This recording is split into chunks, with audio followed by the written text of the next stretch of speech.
Kini tibalah satu watak baru iaitu Josh Baxter untuk menggalas jawatan assistant coach yang baru untuk Harimau Malaya. Josh Baxter lahir di England, memulakan karier sebagai seorang pemain bola sepak profesional di Liga Inggeris iaitu kelab Everton.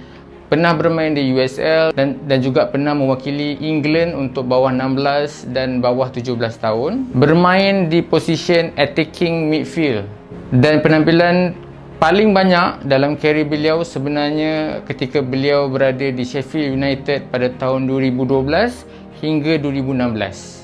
Dan selepas itu Josh Baxter bersara pada umur 29 tahun. Agak muda kan? Aku tertanya-tanya kenapa begitu awalnya Josh Baxter ni bersara. Umur 29 tahun dah bersara. So aku fikir antara dua sebab sahaja, antara injured tak pun mungkin ada masalah di luar padang.